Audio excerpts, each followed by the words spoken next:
Merci de choisir notre antenne pour vous informer. C'est l'heure du bulletin d'information de 22h sur la première télé urbaine du Sénégal. Bonsoir, bienvenue à toutes et à tous. Les partisans du directeur du Centre des œuvres universitaires de Dakar se veulent clairs. Ils ne laisseront personne attaquer leur leader. Une déclaration qui fait suite à une information parue dans la presse selon laquelle l'arrestation du directeur du COUD est imminente. Mamadou Aliouba réagit au micro d'Aminata Dramé et Babacar Sow. li nga xam ne aussi seetlu nañ ko ci juróomi at yi di ñëw yëpp boo jëlee sunu diggante ak bitim réew.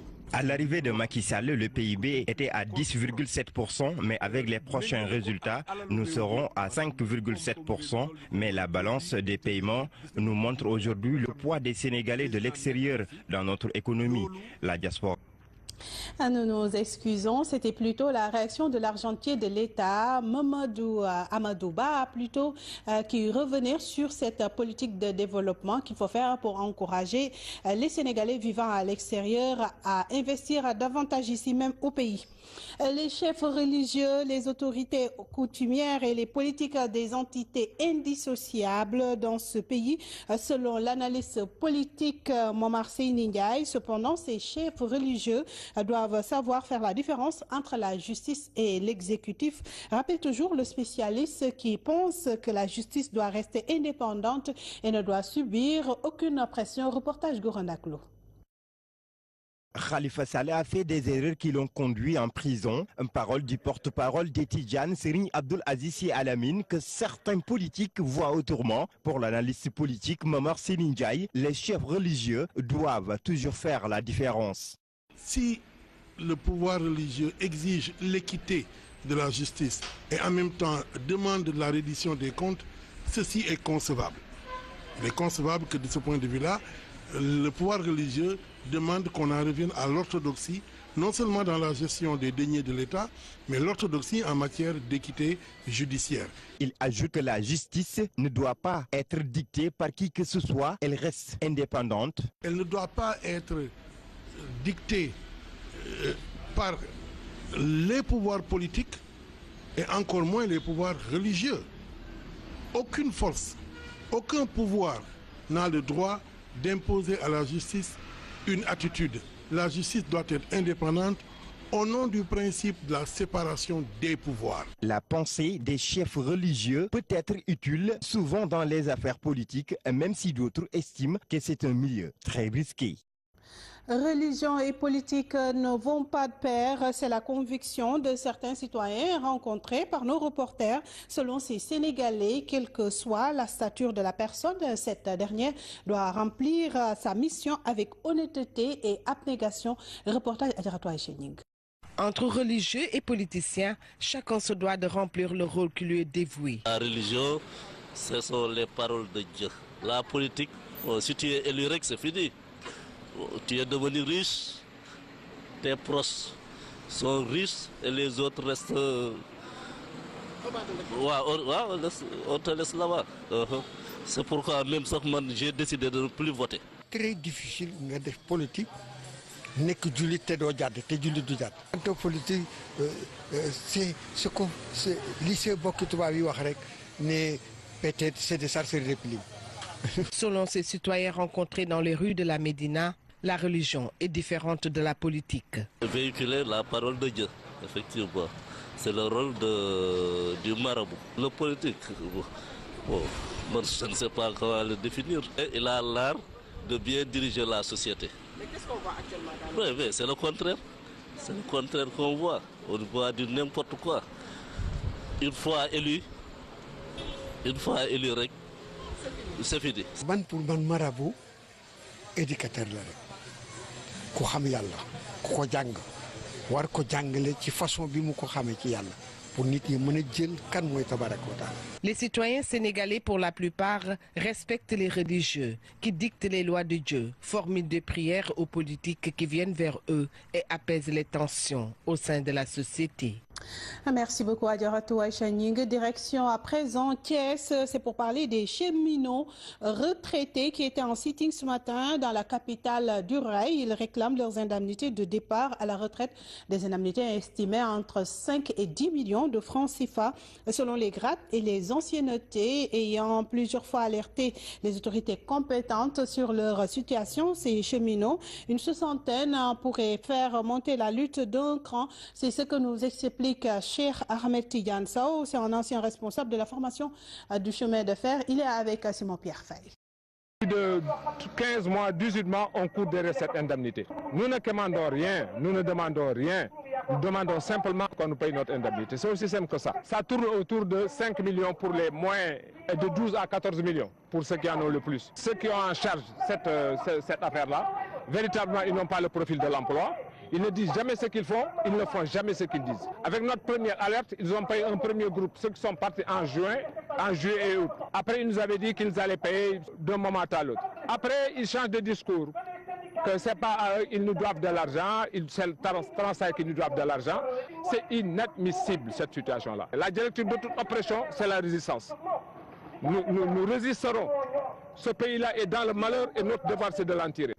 Après les émeutes survenues ce matin dans la commune de Kolda entre conducteurs de moto Jakarta et policiers, le Forum civil condamne le coordonnateur de cette structure de la société civile régionale de Kolda, soutient que les problèmes survenus dans cette partie du pays doivent être réglés par les autorités judiciaires, afin que les citoyens ne se sentent pas lésés et décident de se faire justice eux-mêmes. Moujibou Rahman Baldé est interrogé par Pape Kadiali Badji. Forum civil, en tant qu'organisation de la société civile, une organisation d'alerte, a décidé de se réunir cet après-midi pour un peu partager sur ça et faire un communiqué de presse. Donc face à cette situation, nous appelons au calme aux deux parties, c'est-à-dire les chauffeurs de Jakarta et les policiers. Et de l'autre côté aussi, nous interpellons les autorités pour qu'ils fassent la lumière par rapport à cette situation, mais aussi leur interpeller par rapport aux situations antécédentes, c'est-à-dire le cas du jeune Ibrahima Baldé de Médina Yoro Foulah qui est décédé des suites de son incarcération au niveau de la gendarmerie. Et jusqu'à présent, les gens ne sont pas édifiés sur cette situation. Une telle situation peut entraîner les populations à se faire justice eux-mêmes parce que n'ayant plus confiance à leur propre justice. C'est pourquoi nous appelons à ce qu'on puisse tirer au clair cette affaire et qu'il y ait une communication par rapport à l'évolution de la situation et que les organisations de la société civile soient informées. Et de l'autre côté aussi, nous appelons aux jeunes à faire preuve de retenue et de vraiment d'épargner les édifices publics parce que nous sommes des citoyens et les édifices publics nous appartiennent tous, qu'on puisse faire preuve de citoyenneté et qu'on puisse faire preuve de retenue. Éducation à présent, la commission féminine du CELS de l'IEF de Thiaroye veut rompre avec le syndicalisme de grève et de revendication. Elle prône un syndicalisme de développement pour une bonne qualité de l'éducation des enfants. Fatou Gueye, présidente de la dite structure, lance un appel à l'endroit des femmes enseignantes pour un développement du secteur. Je propose de suivre sa réaction au micro de Younoussa Baldé Tidjane Diop. D'échanger, de discuter sur ce thème, c'est-à-dire le rôle et la place de la femme enseignante pour l'amélioration du syndicalisme de développement. Nous, les femmes, nous sommes au devant de la scène et il faut que nous portons le combat pour servir notre pays. Et on ne peut pas parler de développement sans la femme.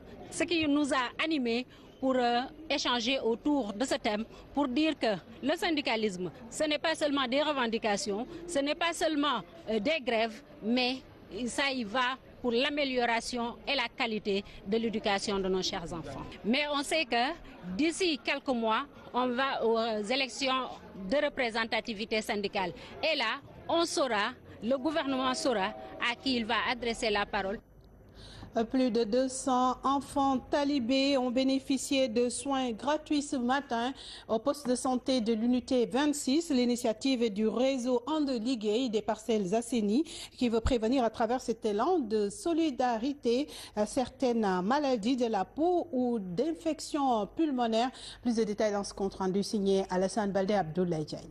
Respect des droits des enfants et accompagnement de la politique de l'État en faveur des plus démunis, le réseau Andeliqué offre plus de 200 enfants talibés des forces assainies et des soins et des médicaments gracieusement. Des enfants confrontés à plusieurs maladies, entre autres la dermatose. Parasitose amna manam san ak grippe soj ki dal affection yu bari na mais yoy mo ci gëna fréquent. Une manière pour la présidente du réseau de célébrer la femme en ce mois dédié. Venir en aide aux nécessités. Nous, notre emblème, c'est faire du social, à part la politique. Donc, on a invité la population des personnes assainies aujourd'hui pour leur faire des consultations gratuites et leur octroyer des médicaments plus des dons. En plus de cela, des matelas et autres produits ont été remis aux responsables des Dara.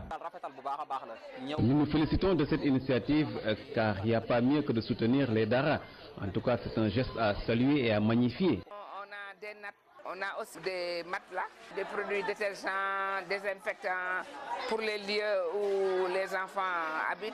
On a aussi des draps de lit. Le réseau qui a ciblé pour cette fois ces 4 Dara entend continuer à mener des actions du genre en faveur de ces enfants talibés, souvent discriminés pour ne pas dire les oubliés du système éducatif sénégalais.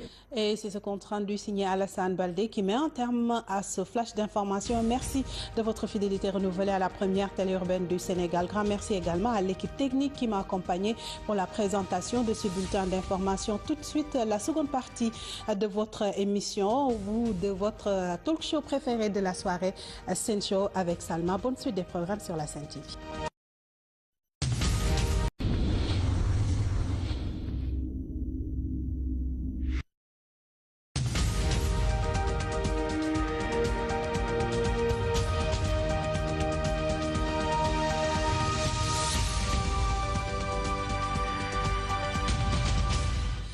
Merci de choisir notre antenne pour vous informer. C'est l'heure du bulletin d'information de 22h sur la première télé urbaine du Sénégal.